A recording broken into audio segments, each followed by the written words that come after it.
ውዘት በልቤ እንደ ጀበና አልወጣልህም የጦር አፈና መራሽ ተኳሽ እኛ ስናውቀው ዝናር በቅፌን ማን ደባለቀው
ጎራውን ደምዘን ሰማን እንጂ መቻዬ ንዳሆን ደሃኖ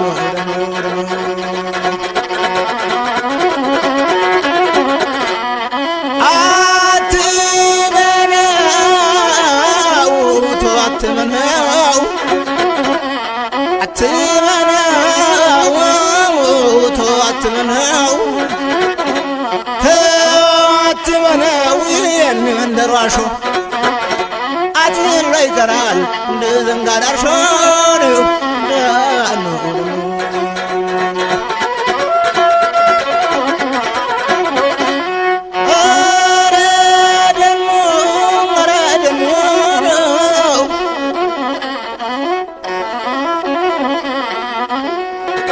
ሰላም ጤና ይስጥልኝ እንደምን አላችሁ ይህ በአፋብን ቴዎድሮስ 206ኛ ኮር እየተዘጋጀ የሚቀርብላችሁ ከእንግዶች ጋር የምናደርገው ቆይታ ነው የሚሆነው በዛሬው ዕለትም እንግዲህ ከፊት ለፊት የምታዩት ወንድም ከዚህ በፊት ከጠላት ጋር ግንኙነት የነበረውና ረጅም ጊዜያት ከጠላት ጋር የተሰለፈ ወንድማችን ነበረ አሁን ባለው ተጨባጭ ሁኔታ የ206ኛ ኮር 34ኛ ክፍለ ጦርን ተቀላቅሏል እንግዳችን ማን ነው የሚነግረን የሚያጫውተን ብዙ ነገሮች አሉ ከዚህ ጋር በተያያዘ አጭር ቆይታ ይኖራል እንድትከታተሉ ነው የምጋብዘው አመሰግናለሁ እንደምን አለ ወንድም አለም አሁን ባለው ተጨባጭ ሁኔታ የ206ኛ ኮር 34ኛ ክፍለ ጦርን ተቀላቅለሃል ራስን አስተዋውቀ ከዚህ በፊት የነበርክባቸውን እና ስታገለግልበት የነበረውን ተቋም ጭምር እንድትነግረን ነው መጋብዝህ ወደ አንተ እሺ መልካም አመሰግናለሁ ምክትል ሳጅን ጤናው ያለው ባላለው የአማራ ልዩ ኃይል ነኝ ያው በልዩ ኃይል 2 አመት ከ8 ወር አገልግያለሁ ማለት ነው ከዛም ወደ ፌደራል ተቀላቀየ ከፌደራል መጥቼ 2016 ላይ በአዋባል ወረዳ ባልዋሚ ከተማ አስተዳደር ምንሻ ጽፈት ቤት ስምሪት ባለሙያ ተመድቤ ስሰራ ቆይቻለሁ ማለት ነው ከዛም በመቀጠል የቡድን መሳሪያዎች ብሬን እና ስናይፐር የመተኮስና የማሰልጠን የክለሳ ስራዎችን ስሰራ ቆይቻለሁ ማለት ነው ይሄን ስሰራ በቆየሁበት ሰዓት ያው ትግሉ ይሆናል መስሎኝ አላማ አለው መስሎኝ ያው እስካሁን ድረስ ሳገለግል ቆይቻለሁ ማለት ነው እንግዲህ ያው 5 አመት ከ8 ወር ማለት ነው እንግዲህ በአጠቃላይ የታገልኩት ግን ያው 6 አመት ማለት ነው ብዙም አይቀርም እንግዲህ እስካሁን ድረስ ቆይቻለሁ ማለት ነው በጣም ጥሩ እንግዲህ የመጣው ከአዋባል ወረዳ ሉማሜ ከተማ ነውና እንደው በቅርቡ አንድ የናንተ ላይ ሲያገለግል የነበረ የቀበሌዎች የሁለት ቀበሌዎች አፈጉባኤ ምክትል አፈጉባኤ ላይ ሹመት ያለው በምርጫ ተሳትፎ ውስጥ ሲያገለግል የነበረው ሰው የምታስታውሰው ነው ከዚህ አንፃር የበኛ ሰዎች ክትትል ከሌሊቱ 5 ሰዓት ተኩል ከሉማሜ ከተማ ከመኖሪያ ቤቱ የተማረከበት ሂደት ነበር ያንን ጠላት ሲያስተጋባውና ማስተባበያ ሲሰጥበት የነበረበት ሂደት ነው ያለው። እንደው ጥቅልል ሲል ከምርጫ ሂደት ጋር በተያያዘ ሉማሜ ከተማና አጠቃላይ ከቀጠናው ላይ ምንድነው እየተከናወነ ያለ? ያስተዋልካቸው ያያሃቸው ተጨባጭ ሁኔታዎች ምንድናቸው? እሺ መልካም እንግዲህ ተጨባጭ ሁኔታዎች ማለት ሉማሜ ከተማ ላይ ከሀገር መከላከያ ሰራዊት ጀምሮ ሙሉ የጸጥታ ኃይል 7 እና 8 እስከ 10 ድረስ ባለው ምርጫ ካርዶችን እያወጣ ይገኛል ማለት ነው። ይሄ ማለት ይኸው እኔም ስላወጣው ማለት ነው የእውነታ ነገር ነው። ካለ መታወቂያ እኔም ስላወጣው በእርግጥ ወታደር መምረጥ አይችልም ነበር እንደውም ግን ዘንድሮ ግን እየተደረገ ያለው ከ7 እስከ 10 አንድ ወታደር እያወጣን ያለው ማለት ነው።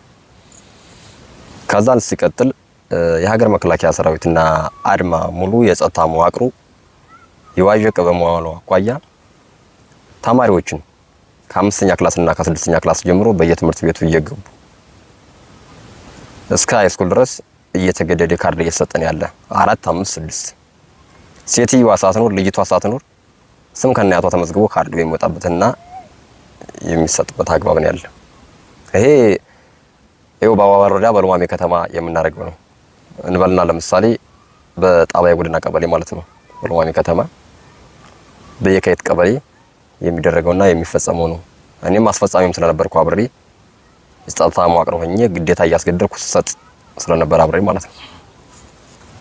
እና አሁንም ምንድነው የሀገር መከላከያ ሰራዊት እንዳጠቃላይ አቋሙ የወረደና የዋዠቀ መሆኑ አመለካክቶ ማንንም ሰው የሚያውቀውና የታወቀ የሆነበት ከዚህ መነሻ ነው።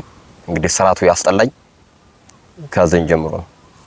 በጣም ጥሩ። የምርጫው ላይ እዛው በተያያዘ እንግዲህ በባለፈው ልክ ካድሮች ስምሪት ወስዶ ቤት ለቤት ምርጫ እንዲያስፈጽሙ ይደረጋል። ከዛ ጋር በተያያዘ ደግሞ አንተ ያጠናከርከ ያለ ራሱ የታጠቀው ኃይል ዲሽቃ ይዞ ብሬን ይዞ ስናይፐር ይዞ ቤት ለቤት እየሄደ የምርጫ ካርድ እንደሚሰጥ ነው። በካድሮችና በእናንተ መካከል የምትወስዱት ግልጽ ስምሪት ምንድነው? ግልጽ ስምሪት ማስገደድ ነው። አስገድዶ ማስወጣት ካርድ ማለት ነው። ግዳጅ ነው። አሁን የትም ቦታ ሄደት እዛ ወዳ ሰው ካለ ያን ሰው ሮጦ አምጥቶ ካርድ እንዲወስድ ማስገደድ ነው በቃ። በሰላማዊ መንገድ ማንም ሰው ካርድ ይወሰድ የለም። በሰላማዊ መንገድ ትላልቅ አባቶቻችን እንኳን በጦርነት ሰዓት የሽግግር መንግስት እንጂ ካርድ አይሉ ግን ተገዶ ነው እየወሰደ ያለ። እየተቀጠቀጠ ነው ቤት ለቤት ገጠር ሳይቀር እየተወጣ እንደዛ ነው የተደረገ ያሉት። ይዣቸዋለሁ ተቆጣጣሪያቸዋለሁ በሚሉት አካባቢዎች ላይ ግዳጅ ነው እየተፈጸመና ካርድ እየተሰጠ ያለው ማለት ነው። በጣም ጥሩ። እዛ አሁን በምትለው አግባብ የምርጫ ፓርቲዎች ቅስቀሳ አለ። አሁን ለምሳሌ ምርጫ ለማከናወን የሚደረግ የፓርቲው ተሳትፎ መጀመሪያ መኖር አለበት። በተጨባጭ የምርጫ ቅስቀሳ ካርድ እንዲዋጡና እንዲመዘግቡ መደረግ ያለበት በዋናነት በፓርቲዎች ነው ተብሎ ይታሰባል። የናንተ የምርጫ ሂደት ላይ በቀጥታ መሳተፍ የእውነት እዛ ቀጠና ላይ የምርጫ ፓርቲዎች አሉ፣ የሚሳተፉ ፓርቲዎች አሉ? ቢኖሩስ ምን አይነት እንቅስቃሴ ነው እያደረጉ ያለው? እዛ ላይ አሁን እንቅስቃሴዎች ላይ ቅስቀሳ የለም። ሄዶ ቤት ለቤት እና ካርድ አውጣ ነው የምርጫ ተሳትፎ ፈጽሞ እንደዛ ነገር ሳይሆን ቤት ቀጥታ ይሄዳል እናውጣ ነው። ሜዳ ላይ ካገኙ እና ካርድ አውጣ ነው እንጂ በተደራጀ መንገድ አይደለም እየተሰራ ያለው። እና ካርድ አውጣ ነው። ካላወጣም የሆነ ወደ ኋላ ካለም ዱላ ስለሆነ ግድ ነው ያወጣል። ያን ካርድ አውጥቶ ድጋሚ ደግሞ የሚያወጣበት መንገድም አለ። በተለይ ልጆች ተማሪዎች ተደጋጋሚ ከ6 እስከ 7 ባለው ካርድ በስማቸው እነሱ ሳይኖሩ ያለ መታወቂያ በስማቸው ያወጡ ያለ። ይሄ ተጨባጭ ነገር ነው። እኔም ማስገደጀ ሳደርግ ስለነበር አብሬ ስለነበርኩበት ድርጊቱ ስለማውቀው ስለነበርኩበት ነው። እንግዲህ ከዚህ ጋር በተያያዘ አሁንም እዚያው ምርጫው ላይ ነው የምንቆየውና በተለይ ነጋዴዎች፣ መንግስት ሰራተኞች፣ የባንክ ሰራተኞች፣ የሃይማኖት አባቶች እንዲሁም ገበያ የሚገቡ አርሶ አደሮች ሰዓታቸው እየተጠበቀ ካርድ ካልወጣችሁ ባንክ ላይ አገልግሎት መጠቀም አትችሉም። ነጋዴዎች ቤት ለቤት ካርድ ካልወጣችሁ መነገድ አትችሉም፣ ሱቃቸው የሚታሸጉ። ከዛ ባለፈ ከ300 እስከ 400 የሚሆን ሰው ሁላ እንደታሰረ መረጃው አለን።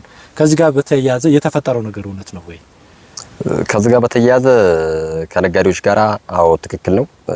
ባንክ ሄደው አካውንታቸውን ማንቀሳቀስ አይችሉም፣ ሱቅ መክፈት አይችሉም፣ መነገድ መስራት አይችሉም። ይሄ ትክክል ነው፣ እውነታ ነገር ነው። ይሄ 300 ምናምን የተባለው እንደውም ከዛም በላይ ታስሮ ከጣቢያ እስከ ውጭ ድረስ የታሰረበት መንገድ ነበር። እዛውም ስለነበር ነው ስላየ ነው ማለት ነው። እና ይሄ ምንድነው 3 ወር 4 ወር ይታሻል፣ አለምንም ችግር ይታሰራል። ብዛት የሚታሰሩ ሴቶች ናቸው፣ የልጅ እናቶች ናቸው። ታዛ በላይ ምንድነው የሚያደርገው የሎጂስቲክ ያለ በሎጂስቲክ አማካኝነት ውስጣዊ ደንብ ሞዴል 85 ምናምን የከተማ አስተዳደር ፋይናንስ አካውንት አለ። በዛ ነው ብር የሚገባው። ያን ይከፍላል ይወጣል። ከምርጫ ጋር በተያያዘ የሚታሰሩ ሰዎችም ክፍያ ይከፍላሉ ነው ያ ይከፍላሉ። ከምርጫ ጋር ተያይዞ የሚታሰሩ ሰዎች እየከፈሉ ነው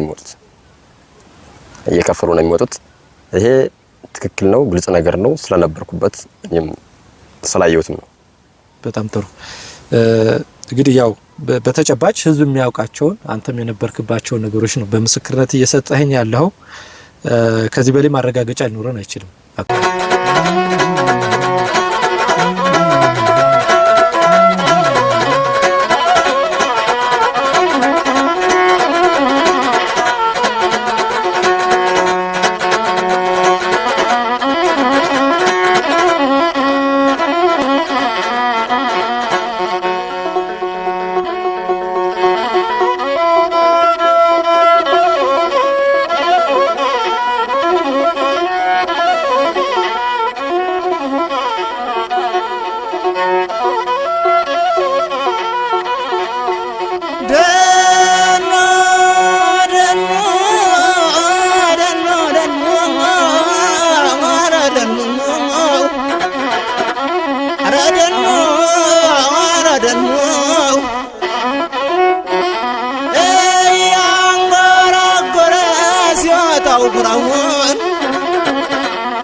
መቻዬን ዳሆን ዳኖ